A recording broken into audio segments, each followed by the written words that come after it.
आज की संध्या की मंच पे उपस्थित गुजरात सेंट्रल यूनिवर्सिटी के आदरणीय चांसलर, देश के वरिष्ठ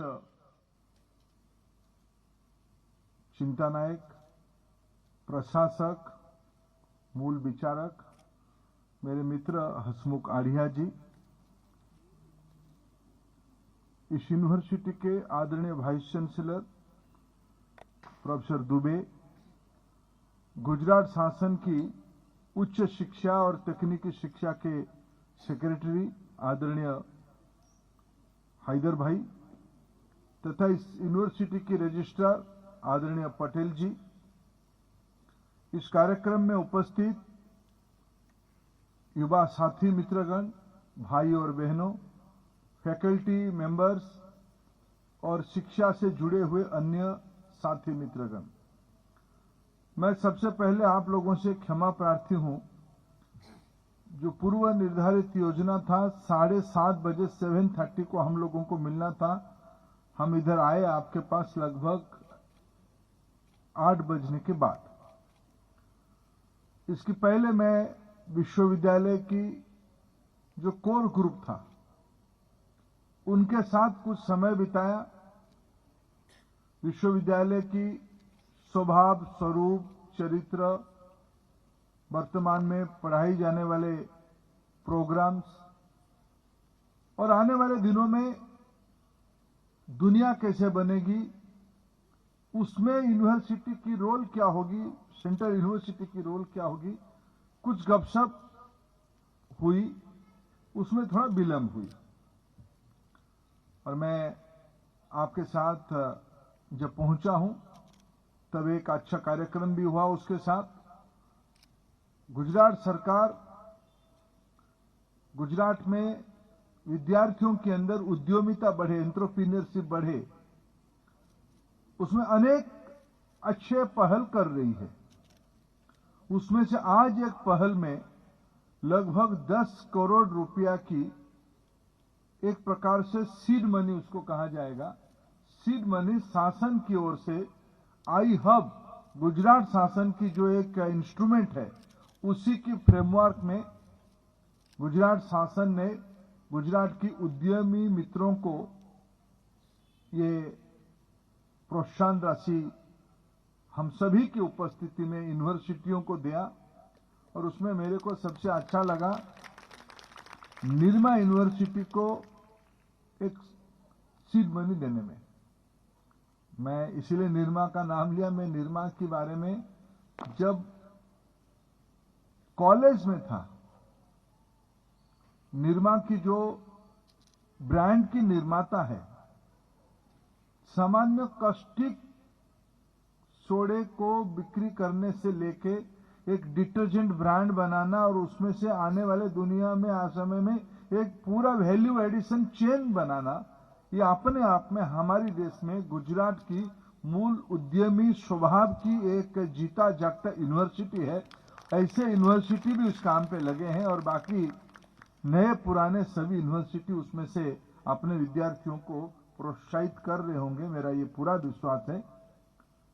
मित्रों, आज एक विषय आपके सामने रखने के लिए मेरे को दायित्व दिया गया है, मेरे से अपेक्षा रखा गया है। मैं नहीं जानता उस विषय को मैं आपके सामने रखते हुए कितना न्याय कर पाऊंगा, लेकिन मैं थोड़ा कोशिश करूंगा। समय बहुत हुई है और आज के दिनों में तो 2020 की मैच होती है, टेस्ट मैच की जमाना चला गया। अभी 2020 की मैच में उसमें से 20 ओवर में खेल को रोचक बनाना ही एक स्किल है। और मैं कोशिश करूंगा कम समय में कुछ विषय, मेरा जो एक मैं अभी अढ़िया जी को कह रहा था कि अढ़िया जी, मेरे सामाजिक जीवन लगभग 40 साल हो रहा है, उसमें से मैं प्रशासन में लगभग प्रधानमंत्री जी के नेतृत्व में जो दिल्ली में सरकार है, उस सरकार में एक प्रशासक की भूमिका में पिछले 8.5 साल से काम कर रहा हूं। उसमें कई अभ्यास हुई है, कई अनुभव हुए हैं, उसमें जो समझ बढ़ी है मैं उसको कोशिश करूंगा आपके सामने उसके बारे में थोड़ा उल्लेख करने के लिए। अभी गवर्नेंस को कैसे समझे? शासन प्रशासन आजादी के 75 साल के बाद लोगों के लिए है या लोगों के विपरीत है, ये एक द्वंद्व चल ही रहा है। उसमें अनेक भाषण होते हैं, अनेक लेख लिखे जाते हैं, अनेक वितर्क होते हैं, चुनाव भी होते हैं, सरकारें भी बनती हैं, सरकारें चले भी जाते हैं। शासन और उसकी कार्यक्रम, जब हम लोग 2014 में दायित्व संभाले प्रधानमंत्री जी की नेतृत्व में, प्रधानमंत्री जी जब देश में घूमना शुरू किए, उस समय में उन्होंने कंसेप्ट देश के सामने रखा, अगर लोगों की आशीर्वाद हमें मिलेगा तब हम ये चीज करें। उसमें से एक चीज कहा था उन्होंने, मिनिमम गवर्नमेंट मैक्सिमम गवर्नेंस। मैं आपको सही कहूं मित्र, मेरे को समझ में नहीं आया था कि गवर्नमेंट मिनिमम होगा, गवर्नेंस मैक्सिमम होगा, उसकी अर्थ क्या है। अगर मैं आज 12 अक्टूबर 2022 में उसके बारे में कहूं आपको ये क्या है, अभी अभी जो दुबे जी कह रहे थे कि दुबे जी आते हैं भारत की पूर्वांचल से, प्रयागराज से, उधर की पूरे को हम पूर्वांचल कहते हैं, और दुबे जी आते हैं बिहार की सिवान से। स्वाभाविक और मैं हम सभी के लिए एक आश्चर्य की चीज होगा, अनुमति 7 दिन में मिल जाए ये संभव है क्या? अनुमति 7 दिन में मिल जाए। मित्रों, मैं कई फाइल्स को अभी भी देख रहा हूं, छोटे छोटे चीजों की वर्णन इतने मोटे फाइल में रहती है, छोटे चीजों की। मैं कभी जब जिम्मेवारी पहले संभाला तब मैं अभ्यास करने के लिए फाइल्स को पढ़ा। कुल मिलाकर 3 बिंदु है उसको, लेकिन 300 पेज में लिखा गया है। राम के पिताजी के नाम दशरथ, दशरथ जी के 4 पुत्र थे, 4 पुत्रों की एक पिताजी दशरथ, दशरथ अयोध्या के राजा थे, अयोध्या फलाना जगह पे उनकी छोटा बेटे के नाम है लक्ष्मण। इसी को 300 पेज में लिखा गया है। फाइनल अंत में राम को वनवास जाना पड़ेगा, ये एक्शनेबल पॉइंट। कैकेयी, मंथरा, सब उसमें, हनुमान जी भी बीच में आ जाते हैं। ये पूरा रामायण उसमें से लिखा जाता है। इसलिए ये अमूमन पिछले 75 साल में एक कल्पना बनी, एक धारणा बनी, सरकार लोगों के लिए है क्या। प्रधानमंत्री जी ने कहा मिनिमम गवर्नमेंट, यानी 7 दिन में एप्लीकेशन की 7 दिन के बाद अनुमति हाथ में आ जाएगा। इसी की नाम है गवर्नेंस, एक प्रोसेस, एक प्रक्रिया, एक पद्धति। यह सब संविधान में लिखा है। हम जो वोट देते हैं, डेमोक्रेटिक वैल्यूज में विश्वास रखते हैं, जो सरकारें बनती हैं वो जिम्मेवारी लेते हैं, उनको यही करना है। कभी हमको यह कहा गया कि भाई लोगों की जिंदगी से सरकार को निकालना पड़ेगा। लोगों की जिंदगी सरकार को निकालेंगे तो सरकार चलेंगे कैसे, पैरवी कैसे होगा, नेतागिरी कैसे होगा, हमारे काम कैसे चलेगा, लोग हमारे पास क्यों आएंगे, ये प्रश्न भी आता है। आखिर सरकार एक व्यवस्था है, एक प्रक्रिया है, न एक तंत्र है। सरकार किसकी है? जब पहली बार प्रधानमंत्री नरेंद्र मोदी 2014 में अगस्त 15 में भाषण दिए, हम लोगों के मन में भी उत्साह था। एक तो लाल किले की दीवार पे बैठे थे, बड़ा खुद को बड़ा अच्छा लग रहा था, मंत्री की दायित्व मिला था। तो उसमें प्रधानमंत्री ने, मेरे मन में भी था कि प्रधानमंत्री क्या कहेंगे, अगर निश्चित रूप में बहुत कुछ बड़ा अनाउंस करेंगे। उन्होंने क्या कहा कि भाई मैं आने वाले साल भर में भारत की सभी स्कूल्स में टॉयलेट बनाऊंगा, विशेष करके महिला बच्चियों के लिए टॉयलेट बनाऊंगा। तब मेरे समझ में नहीं आया, प्रधानमंत्री जी कोई तो बड़ी घोषणा नहीं की। दूसरा घोषणा की कि मैं आने वाले दिनों में भारत की सभी घरों में जहां बैंक खाता नहीं है वहां मैं बैंक खाता खुलवाऊंगा। सब हम लोग काम पे लगे, सरकार की एजेंडा सेट हो गई, प्रधानमंत्री जी ने मीटिंग लिया। तो मैं सच में कहूं, मैं आज बड़े खुले मन से कह रहा हूं, दोनों विषय घोषणा के दिन मेरे समझ में नहीं आई कि इसकी इंपैक्ट क्या आएगा, टॉयलेट बनने में क्या इंपैक्ट आएगा। क्योंकि मित्रों, मैं ग्रामीण परिवेश से पला नहीं बढ़ा नहीं था। मैं मध्यवित्त परिवार होने के नाते हमारी घर में टॉयलेट, हाँ 10 लोगों के लिए एक था, लेकिन टॉयलेट था। इसलिए टॉयलेट नहीं होने की चुनौती क्या है यह हमें ध्यान में नहीं था। लेकिन देश की बड़ी आबादी तो बिना टॉयलेट के था, ओडीएफ की रेशियो तो ज्यादा था। उस समय में प्रधानमंत्री जी जब कहा कि मैं बच्चियों के लिए स्कूल में टॉयलेट बनाऊंगा, आज तो टॉयलेट घर घर में बना हुआ है। अक्षय कुमार जी की मूवी भी बन गई है। क्या था वो मूवी का नाम? टॉयलेट ही मूवी था। अनेक सामाजिक चित्र उसमें आ गई, वास्तुस्थिति आ गई। मित्रों, उसके कारण अगर आज हम उसकी ईज, उसकी सुविधा, उसकी फायदा गिनाएं, महिलाओं की स्वास्थ्य, महिलाओं की अधिकार, महिलाओं की स्वावलंबन, महिलाओं के लिए इज्जत। मित्रों, कभी कल्पना करें, हम खुद को सभ्य कह सकते हैं कि अगर आबादी की 50% आबादी को और 50% में बहुसंख्यक आबादी को सूरज के साथ खुद की नैसर्गिक प्रक्रिया को जोड़ा जाए, सूरज उगने की पहले, सूरज अस्त होने की बाद, दोनों के समय अन्य सामाजिक चुनौतियां। दिल्ली में अनेक प्रधानमंत्री बैठे थे, सब अच्छे काम किए, सब देश के लिए किए, लेकिन ये मौलिक बात मोदी जी की ध्यान में आई। आज महिला सशक्तिकरण की नई परिभाषा आ गई है। विषय टॉयलेट की, बच्चियां स्कूल चले गए। इस बार मैं दशहरा में मेरे गांव की तरफ घूम रहा था, एक बच्ची मेरे को मिली। उसको मैंने इस प्रकार की संध्या की सामाजिक कार्यक्रम में पुरस्कार दिया।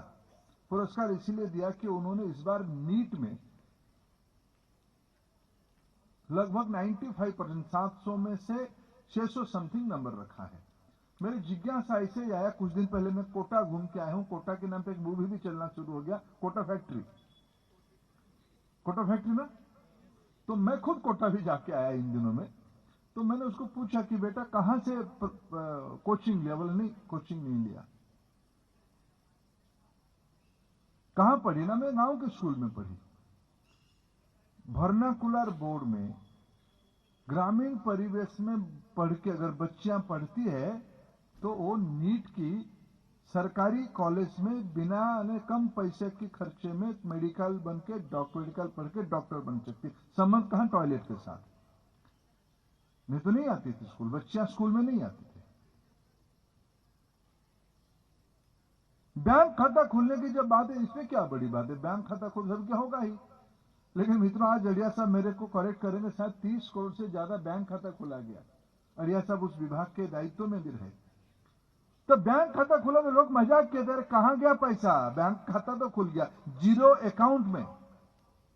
जीरो बैंक वाले पहले हड़का देते थे, गरीब बैंक की बरंडा तक नहीं जा पाता था।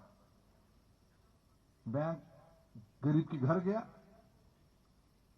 जीरो बैलेंस में बैंक खाता खोला।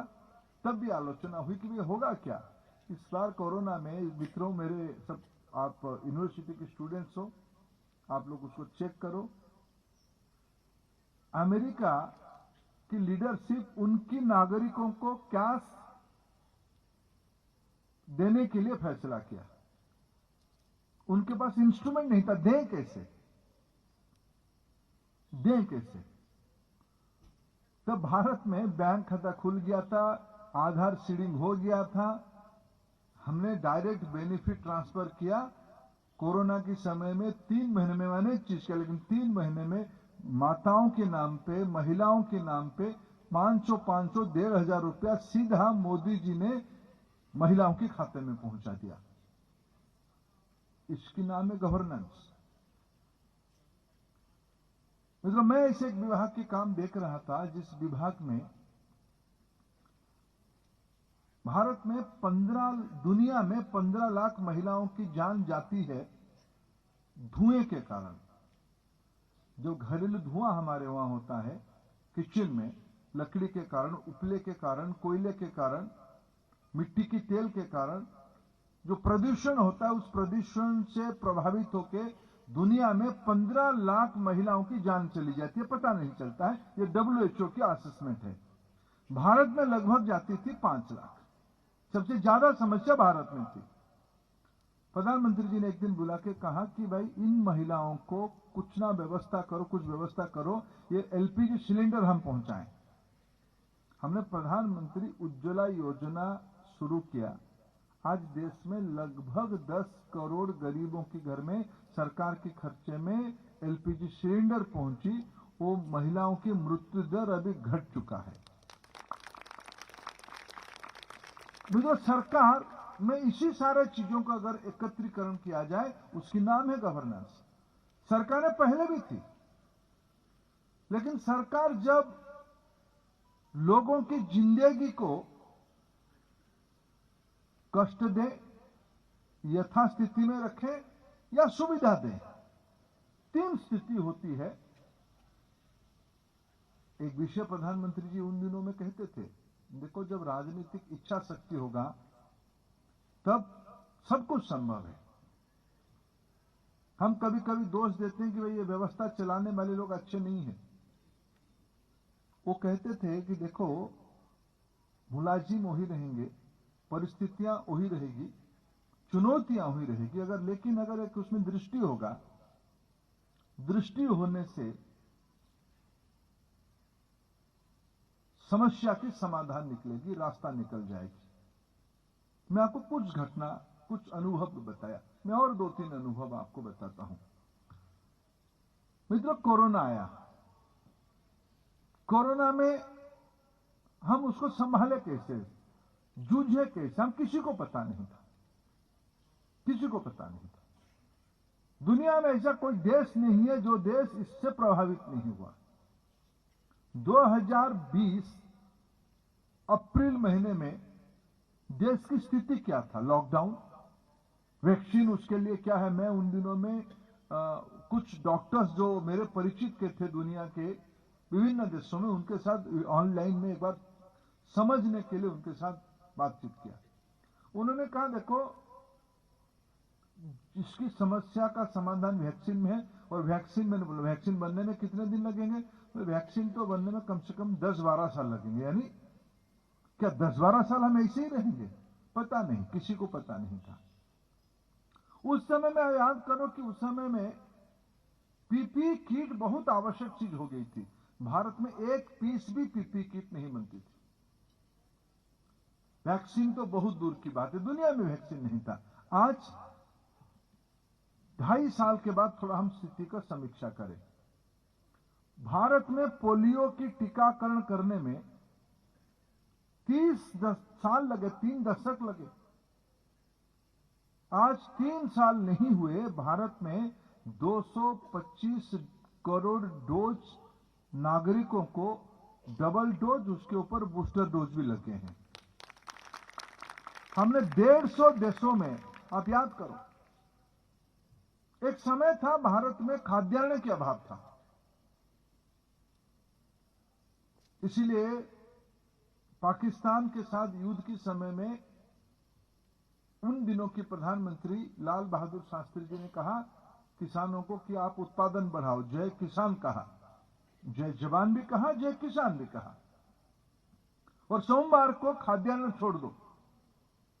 भारत की धार्मिक भावना को उन्होंने अपील किया। लोगों ने खाद्यान्न छोड़ दिया, खाना खाना छोड़ दिया, दिन भर का एक वक्त का सोमवार के दिन शास्त्री जी ने अपील किया।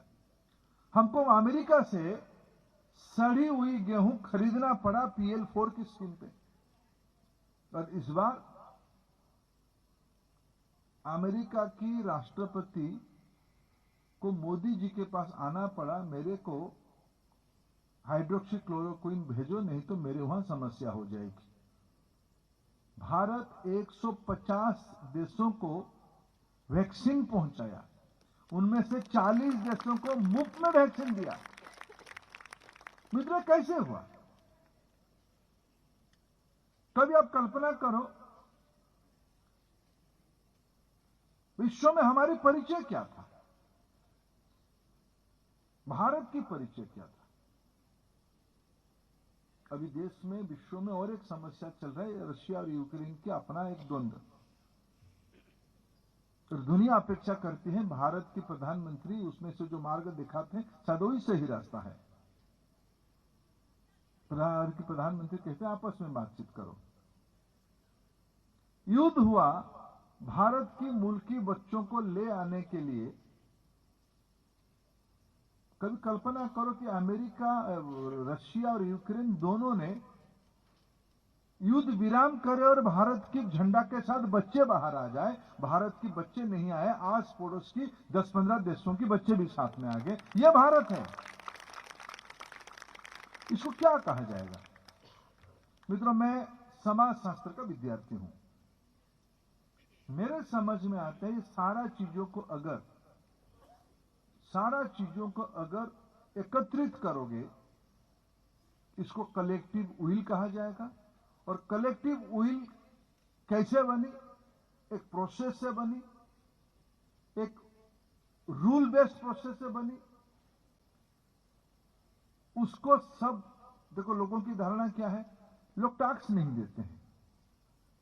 बहुत सारे राज्यों में बिजली की जितना सप्लाई होता है उसकी 40% बिल आता है। ऐसे ही टैक्स तो और विषय था, कौन खरीदा, कैसे खरीदा, कहां खरीदा, 1 नंबर में खरीदा, 4 नंबर में खरीदा, पता नहीं। आज मैं गुजरात को बधाई देता हूं, देश के अंदर टैक्स कलेक्शन में, पारदर्शी टैक्स कलेक्शन में गुजरात 1 नंबर के राज्य है। और देश की जीएसटी कलेक्शन में दुनिया ने कहा कि जो नेतृत्व जीएसटी को अपने देश में लागू करता है, जीएसटी छोड़िए, एनी टैक्स मॉडल इंप्लीमेंट करता है नया, वो सरकार तो जाना तय हो जाता है। लोगों ने यहां क्या क्या विषय उस टैक्स मॉडल के बारे में नहीं कहा। आज भारत की नई पीढ़ी को लगता है कि हमें टैक्स देने को एक परम कर्तव्य मानना चाहिए। आज भारत की जीएसटी कलेक्शन हर एक महीना दूसरे महीने से प्रतियोगी करता है।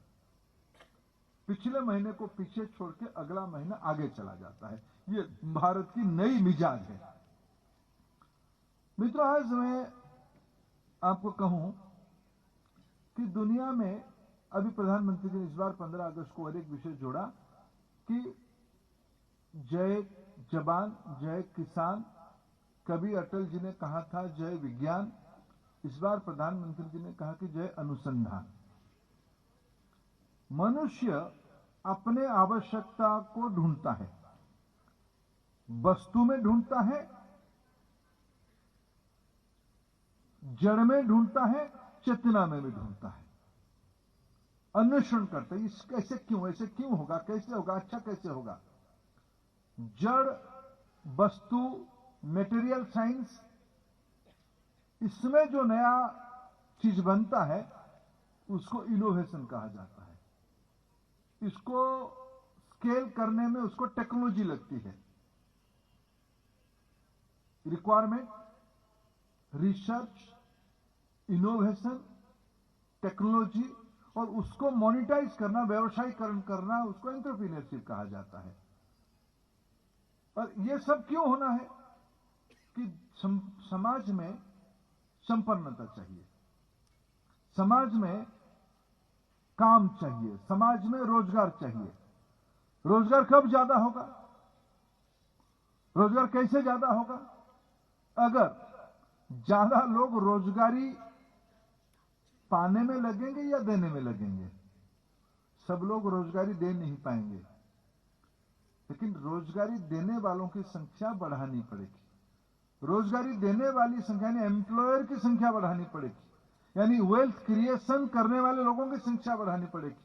मित्रों, कभी भारत में आपने देखा था एक प्रधानमंत्री कहे लाल किले से, मैं देश की नई पीढ़ी को जॉब क्रिएटर बनो, जॉब प्रोवाइडर बनो, वेल्थ क्रिएटर बनो, मैं उनको आह्वान करता हूं। इनोवेशन और एंटरप्रेन्योरशिप को अपनाओ और जॉब क्रिएटर बनो, जॉब सीकर नहीं, जॉब प्रोवाइडर बनो। यह आज सरकार की पॉलिसी बनी है। इससे गवर्नेंस की तार जुड़ी हुई है मित्रों। इसी की ना है गवर्नेंस। इस सारे कल्पना के बारे में आज मोदी जी क्यों कर पा रहे हैं, आज की सरकार क्यों कर पा रही, क्यों? ये सारा विषय की वर्णन तो पिछले 10, 12, 15 साल में, 20 साल में नहीं हुए हैं। जब हम आजादी की लड़ाई लड़ रहे थे, मैं 2 महानुभवों का नाम लेना चाहूंगा, 3 महानुभवों का नाम लेना चाहूंगा। उन्होंने क्या क्या किया था, थोड़ा मैं आपको लिंक जोड़ रहा हूं। स्वामी विवेकानंद जी जब विदेश जा रहे थे, तब उनको जहाज में जामशेदजी टाटा मिले। जामशेदजी टाटा को उन्होंने कहा कि जामशेदजी, आज देश पराधीन है, सारा चीज अंग्रेजों के थ्रू हमको करना पड़ रहा है, आप इतने बड़े संपन्न आदमी हो, आप कुछ करो। और जामशेदजी को उन्होंने कहा कि भारत की पूर्वी हिस्से में फलाना जगह पे जाओ, वहां लोहे की दिव्य दर्शा थे। उनको कहा उन्होंने कि जामशेदपुर के पास जाओ, यानी उड़ीसा, जामशेदपुर बिहार तक था, उसी बेल्ट में उन्होंने उनको परामर्श दिया, वहीं जाओ और वहां लोहे की कारखाना लगाओ। परामर्श आजादी की पहले 100 साल की पहले स्वामी विवेकानंद जी ने जामशेदजी टाटा को दिया था, सुराज्य के लिए दिया था। महात्मा गांधी जी ने आत्मनिर्भरता के बारे में कही थी, छोटे उद्योग के बारे में कही थी, कृषि आधारित उद्योग के बारे में कहा था, कुटीर उद्योग के बारे में कहा था, डिसेंट्रलाइज इकोनॉमी के बारे में उन्होंने कल्पना की थी, ट्रिकल डाउन फॉर्मूला के बारे में कहा था, नज थ्योरी के बारे में कहा था, जिसके बारे में आज नोबेल प्राइज मिलता है। ये सारे चीजों को 100 साल पहले महात्मा गांधी जी ने उस समय के समाज जीवन को दिखते हुए परामर्श दिया था। और योगी अरविंद, जिनकी अभी 150 साल की जयंती हम मना रहे हैं इसी साल को, उन्होंने कहा था, देखो अंग्रेजों से हमको स्वराज्य, पूर्ण स्वराज्य से कोई चीज कम नहीं चाहिए। तो स्वराज्य का एक ढांचा हमको 1947 से मिल गया, राजनीतिक स्वराज्य मिल गया। अर्थनैतिक स्वराज्य, अर्थनैतिक स्वावलंबन अभी बाकी है। मिलेगा कैसे? मिलेगा सुराज से। रूल बेस्ड सोसाइटी की प्रक्रिया को ही गुड गवर्नेंस कहा जाता है। मित्रों, भारत जानबूझ के राजनीतिक सरकार की ढांचा को डेमोक्रेटिक बनाया है, प्रजातांत्रिक बनाया है। भारत की डीएनए में प्रजातंत्र है। पाश्चात्य की बुद्धिजीवियों ने कुछ शताब्दी पहले की मैग्ना कार्टा को डेमोक्रेसी की उत्पत्ति का स्थान बताया, डेमोक्रेसी का उत्पत्ति का बेंचमार्क खड़ा किया। मित्रों, उपनिषद में सभा की कल्पना है। उपनिषद की आयु मिनिमम 7-8 हजार साल है। 4th सेंचुरी में तमिलनाडु की तंजावुर जिले में ग्राम पंचायत कैसे हो, उसकी चयन कैसे हो, उसकी मीटिंग कैसे हो, एक शिलालेख में आज भी उल्लेखित। यानी हमारी सभ्यता में प्रजातांत्रिक प्रक्रिया, वैल्यूज वेद उपनिषद से लेके विभिन्न सदियों से लेके 2022 तक है। अभी अभी पिछले बार अमेरिका में चुनाव किसी ने हारा, लोगों ने क्या किया? कैपिटल हिल में घुस गए अंदर। क्या उनकी विश्वास था अमेरिका के लोगों की, एक तबके के लोगों की प्रजातांत्रिक प्रक्रिया में? हमारे वहां कभी होता है क्या? कभी कभी कहते हैं कि भाई ईवीएम में गड़बड़ी हो गया। जब जीतते हैं चुप रहते हैं, जब हार जाते हैं तो थोड़ा थोड़ा ईवीएम की क्रिटिसाइज करते हैं। हमारी राजनीतिक प्रक्रिया में डेमोक्रेसी का परिपक्वता हो चुका है। मेरे सारा विषय में इसीलिए कह रहा हूं कि आने वाले 25 सालों में जब आजादी कि हमारी 100 साल पूरा हो रहा होगा। उस समय में दुनिया कैसे होगा, थोड़ा कल्पना करिए, और भारत क्या कर रहा होगा।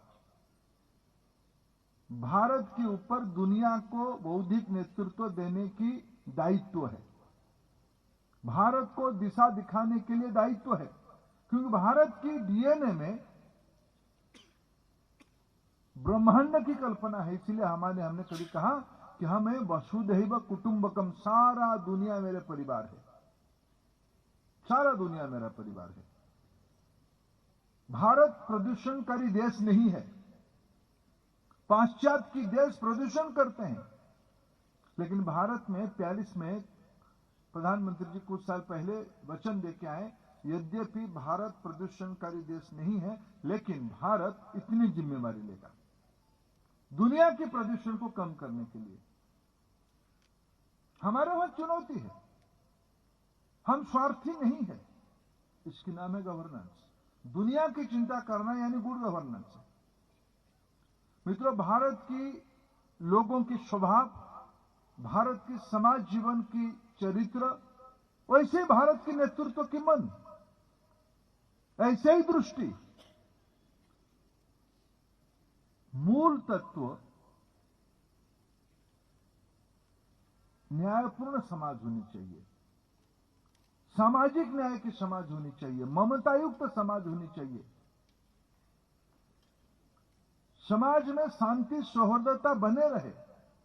इस बार प्रधानमंत्री जी ने 15 अगस्त की भाषण में एक विषय का उल्लेख किया है कि आने वाले 25 साल में हमारी दायित्व कैसे होनी चाहिए, हमारी रोल क्या होनी चाहिए।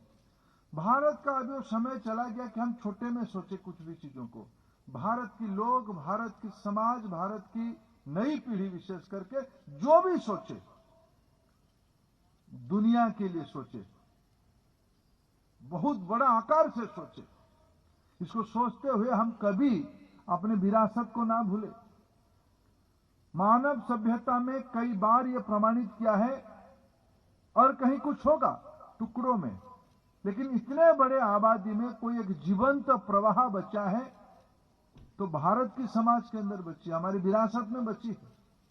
मूल्य आधारित जीवन भारत में ही बची है।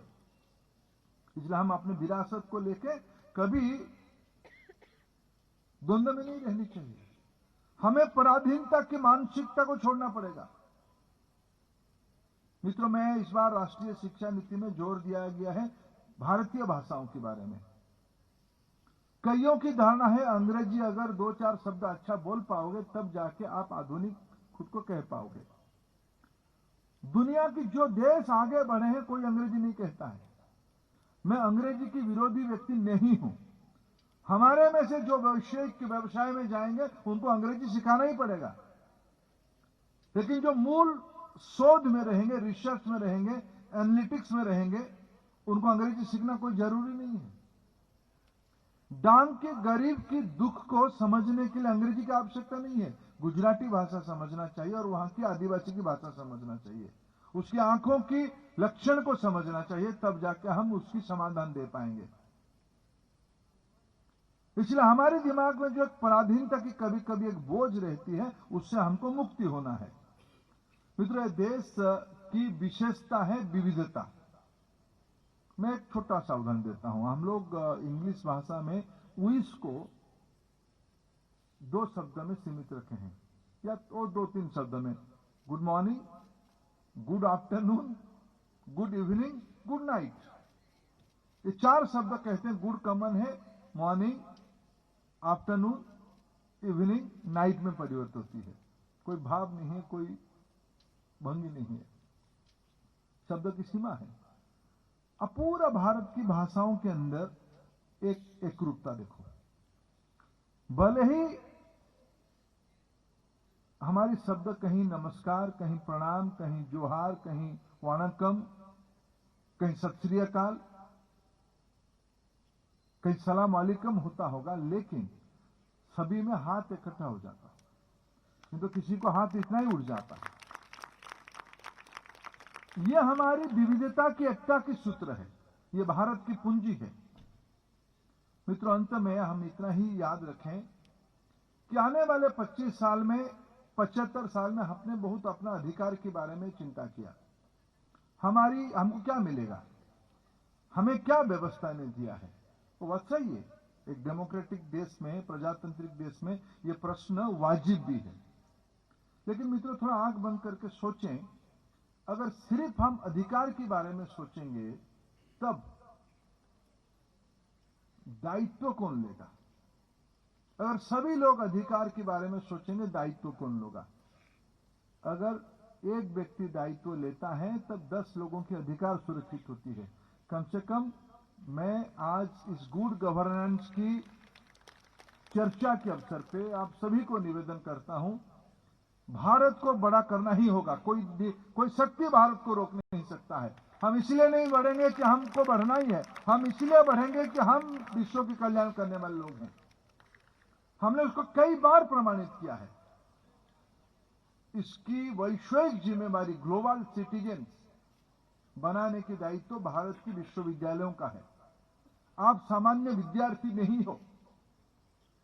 मैं आज यही विषय हमारी यूनिवर्सिटी की लीडरशिप को, फैकल्टीज को निवेदन किया हूं। ये 2,500-3,000 4,000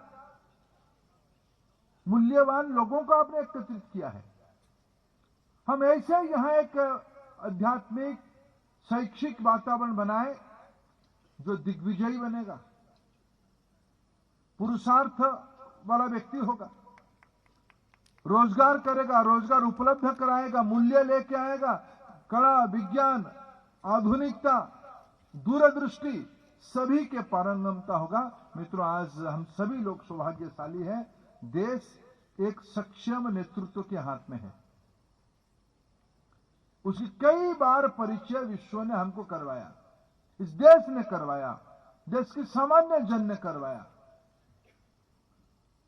मित्रों, आज संध्या में मैं इतना ही कहूं, हम सभी की प्रयास की आवश्यकता है, दायित्व लेने की आवश्यकता है।